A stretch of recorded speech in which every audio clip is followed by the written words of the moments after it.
Je suis Ismaël Timothée dans le cadre du cours Apprentissage par réseau de neurones profonds. Je suis là pour vous présenter un article, c'est-à-dire le résumé d'un article. Le titre, c'est Defactorized Metric Learning. C'est un article publié dans la conférence Computer Vision and Pattern Recognition en 2023. Donc, l'article intitulé Deep Factorized Metric Learning aborde un sujet essentiel dans le domaine de la vision par ordinateur. Donc, il est disponible en accès libre via le Computer Vision Foundation. Dans cet article, les auteurs proposent une méthode novatrice pour l'apprentissage de métriques profondes. Alors, quel est l'objectif du Deep Factorized Metric Learning?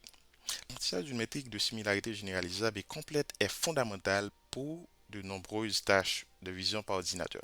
Cela permet de décrire les différences sémantiques entre les images de manière efficace. Le problème existant, c'est que les méthodes existantes appréhendent cet objectif en apprenant un ensemble d'incorporations avec divers objectifs. Cependant, le réseau de base reçoit toujours un mélange de tous les signaux d'entraînement. L'approche proposée par les auteurs. Donc, les auteurs introduisent la méthode Deep Factorized Network Learning, ou encore DFML. Cette approche factorise le signal d'entraînement et utilise différents échantillons pour former divers composants du réseau de base. Le réseau est divisé en sous-blocs et un routeur apprenable alloue de manière adaptative les échantillons d'entraînement à chaque sous-bloc. Alors, vous pouvez accéder au lien de la publication et le lien des fichiers sources de l'article via la description de la vidéo. Donc, observons cette image pour voir un peu la comparaison et le fonctionnement entre les méthodes d'apprentissage de métrique profond basées sur les ensembles et le DFML. Donc, l'apprentissage métrique profond vise à apprendre un espace d'incorporation efficace où les distances sémantiques entre les échantillons peuvent être mesurées. Donc, les méthodes actuelles utilisent généralement des réseaux neuraux profonds pour mapper une image vers une seule incorporation et utilisent la distance euclidienne entre la similarité cosinus entre les incorporations pour mesurer la similarité. Cependant, une seule incorporation peut ne pas suffire à caractériser pleinement une image. Par conséquent, certaines méthodes explorent l'utilisation d'un ensemble d'incorporations pour représenter une image, chaque incorporation décrivant un attribut spécifique de l'image. Donc, les méthodes d'apprentissage métrique profond basées sur l'ensemble, ok, se concentrent sur la diversité de ces incorporations afin de capturer plus de caractéristiques. Cela est réalisé en utilisant une perte de diversité, en sélectionnant différents échantillons et en adoptant diverses tâches. Cependant, la plupart des méthodes existantes utilisent un réseau de bases partagées pour extraire une caractéristique commune, limitant ainsi la diversité et l'ensemble et sa capacité à capturer des caractéristiques généralisables. Alors, pour remédier à cela, le DMFL ou encore le DFML propose une méthode de factorisation profonde de l'apprentissage métrique pour factoriser de manière adaptative les signaux d'entraînement afin d'apprendre des caractéristiques plus généralisables. Le réseau de base est factorisé en plusieurs sous-blocs et un routeur apprentissable est utilisé à louer de manière adaptative les échantillons d'entraînement au sous-bloc correspondant. Le routeur est appris en utilisant un objectif de reconstruction pour encourager chaque échantillon à être traité par le sous-bloc et le plus cohérent possible. Cette approche permet d'apprendre, donc parlant de FML, cette approche permet d'apprendre des caractéristiques spécifiques à chaque sous-bloc, ce qui améliore la diversité des incorporations et renforce la capacité de généralisation du modèle sur des classes non vues. Donc, sur cette figure, on peut observer deux composants principaux, c'est le backbone et les objectifs divers. Donc, le backbone, qui est un réseau neuronal profond préformé qui excède des représentations des caractéristiques à partir des données d'entrée. Ok. Ces caractéristiques capturent les caractéristiques essentielles des objets analysés. Deuxième élément, c'est les objectifs divers. Lorsqu'on parle des objectifs divers, il s'agit d'un ensemble de plusieurs fonctions de PET complémentaires optimisées pendant le processus d'apprentissage. Ces fonctions de PET guident le processus d'apprentissage du réseau backbone. Dans l'image de la publication, donc, les objectifs divers sont représentés par plusieurs cercles, empilés les uns sur les autres, étiquetés avec des textes tels que triplet loss, margin loss, etc. Ou encore en quelque sorte des fonctions de PET, tout ça. Alors, le fonctionnement du DFML. 1. On peut parler de l'extraction de caractéristiques.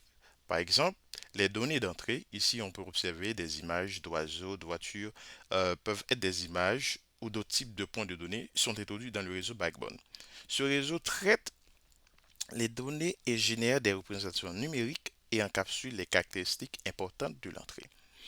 Deuxième élément, l'apprentissage métrique avec des objectifs divers, les fonctions de PET représentées par les objectifs divers prennent ces représentations de caractéristiques et calculent une distance entre elles.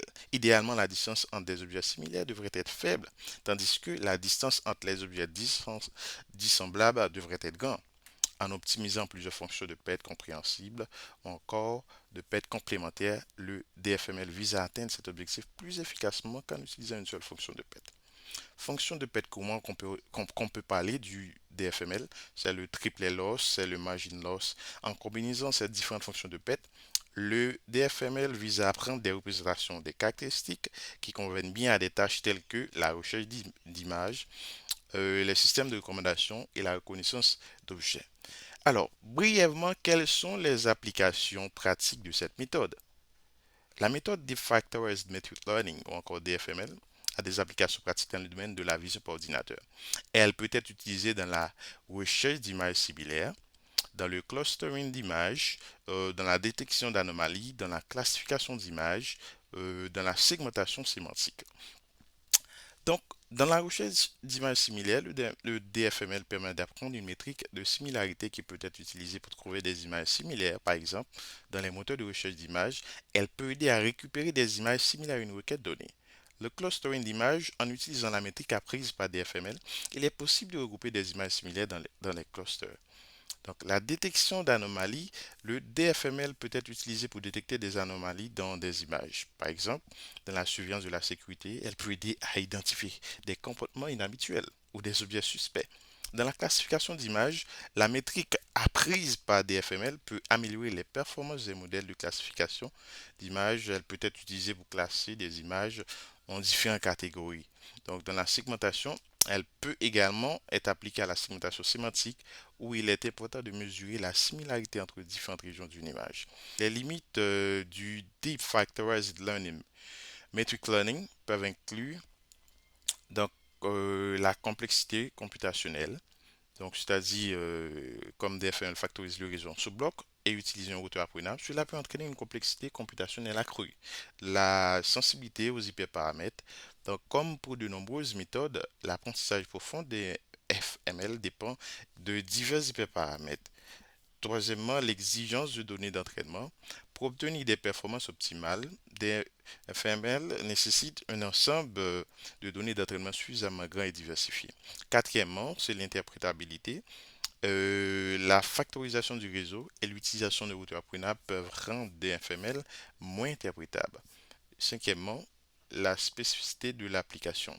Donc, le DFML a été conçu pour l'apprentissage de métriques profondes. Son efficacité peut varier en fonction du domaine d'application spécifique.